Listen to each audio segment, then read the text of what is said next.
Assalamualaikum warahmatullahi wabarakatuh. Selamat malam, atau selamat pagi, selamat siang, ataupun selamat sore bagi para penonton video presentasi yang akan saya lakukan bersama teman saya pada hari ini atau pada kesempatan kali ini.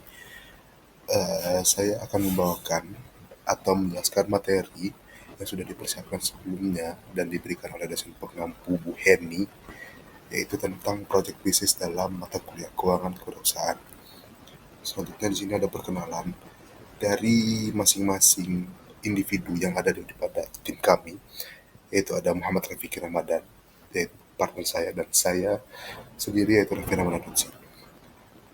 Nah, masuk kepada materi yang akan saya sampaikan dengan uh, riset atau penelitian yang sudah kami lakukan dari beberapa perusahaan yang sudah go public dan bisa dibuka database-nya di idx.co.id. Kami menemukan dan menggunakan data perusahaan atau company yang bernama Goto. Nah, di sini ada budgeting atau rencana pengeluaran bulanan daripada Goto yang sudah kami temukan dan sudah kami jabarkan juga di PowerPoint yang saya tampilkan pada saat ini. Yang pertama ada komponen biaya, sewa tempat atau server, internet dan utilitas, gaji tim inti, pemasaran digital, operasional, dan lain-lain. Selanjutnya ada jenis biaya, yaitu ada biaya tetap, internet dan utilitas termasuk tetap, gaji tim inti tetap, pemasaran digital variabel, operasional dan lain-lain variabel. Yang mana jumlahnya ada 2 juta per bulan, 500.000 per bulan, 4 juta per bulan, 1 juta 500.000 per bulan, dan 1 juta per bulan. Nah, tabel budgeting di atas itu menunjukkan bahwa total biaya operasional bulanan bisnis mencapai 9 juta rupiah. Struktur biaya ini didominasi oleh biaya tetap, khususnya gaji tim inti dan biaya sewa atau server, yang mencerminkan bahwa bisnis memerlukan tingkat pendapatan minimum yang relatif stabil setiap bulannya. Nah, dominasi daripada biaya yang sudah tetap ini meningkatkan risiko finansial pada fase awal daripada sebuah usaha itu sendiri, namun juga memberikan kepastian dalam perencanaan keuangan.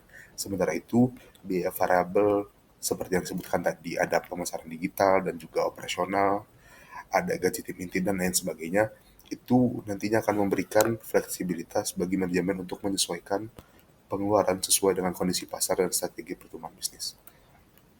Nah, di sini selanjutnya ada aset manajemen dan juga daftar aset dan daripada penyusutan-penyusutan yang terjadi di sebuah perusahaan. Di sini kami menggunakan perusahaan UMKM yang ada di Bandung. Nah, di sini ada jenis asetnya, ada laptop kerja dan juga perangkat pendukung, nilai aset senilai 10 juta rupiah dan juga 5 juta rupiah, umur ekonomisnya mencapai 5 tahun untuk kedua barang, dan ada penyusutan per bulan sebesar 166.000 dan juga 83.000. Nah, berdasarkan tabel di atas, total investasi awal pada aset tetap sebesar 15 juta rupiah. Aset-aset tersebut merupakan sarana utama dalam mendukung operasional dalam sebuah bisnis. Penyusutan sebesar 250.000 per bulan itu mencerminkan alokasi biaya penggunaan aset selama umur ekonomisnya seperti yang sudah dijelaskan tadi, yaitu selama 5 tahun. Nah, walaupun penyusutan tidak menyebabkan arus kas keluar, pencatatan aset manajemen atau daftar aset ini tetap penting karena untuk memperoleh gambaran laba yang lebih realistis dan reliable serta membantu manajemen dalam merencanakan kebutuhan penggantian atau penambahan aset nantinya di masa yang mendatang. Selanjutnya, di sini ada break even point analysis yang mana akan menjelaskan tentang berapa cash flow yang dibutuhkan agar nantinya bisa dalam kasarannya itu balik modal. Yang pertama ada keterangan. Keterangannya di sini ada biaya tetap per bulan senilai 9 juta rupiah seperti dijelaskan di slide awal tadi. Harga jual per transaksi sekitar 50.000, biaya variabel per transaksi 10.000, margin kontribusi 40.000, dan unit atau jumlah barang yang dibutuhkan untuk BEP tiap bulannya adalah sekitar 225 transaksi. Nah, analisis break-even point ini menunjukkan bahwa bisnis harus mencapai tadi 225 transaksi per bulan agar total pendapatan dapat menutup seluruh biaya operasional yang sudah dikeluarkan oleh sebuah perusahaan. Nah, titik impas ini atau analisis break even point ini itu menjadi indikator penting bagi manajemen dalam menetapkan target penjualan dan juga strategi pemasaran di kemudian hari.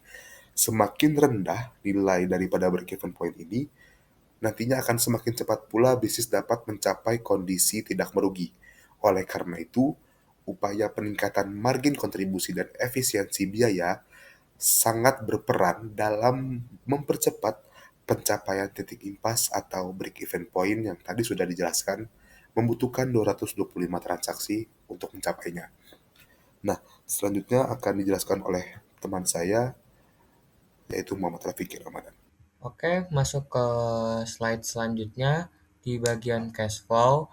Nah, itu tuh di rekap kas 3 bulan pertama ada di sini bisa dilihat dari bulan 1, 2 dan 3 itu ada kas masuknya ada di bulan pertama ada 6 juta, kas keluarnya 9 juta, jadi arus kas bersihnya itu ada di minus 3 juta. Sedangkan yang untuk bulan kedua itu kas masuk 9 juta, di kas keluar ada 9 juta dan arus kas bersihnya 0 rupiah. Selanjutnya pada bulan ketiga kas masuknya adalah 12 juta, kas keluarnya 9 juta serta arus kas bersihnya 3 juta rupiah. Proyeksi arus kas menunjukkan bahwa pada bulan pertama bisnis masih mengalami defisit kas yang merupakan kondisi umum pada tahap awal usaha.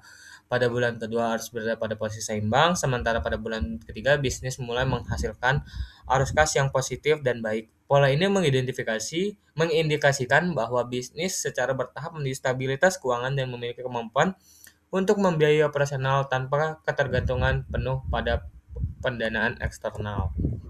Masuk ke long term finansial, bisa dilihat pada gambar tersebut ada sumber dana, itu ada dari modal investor atau equity itu berjumlah 30 juta, jangka waktunya 3 tahun.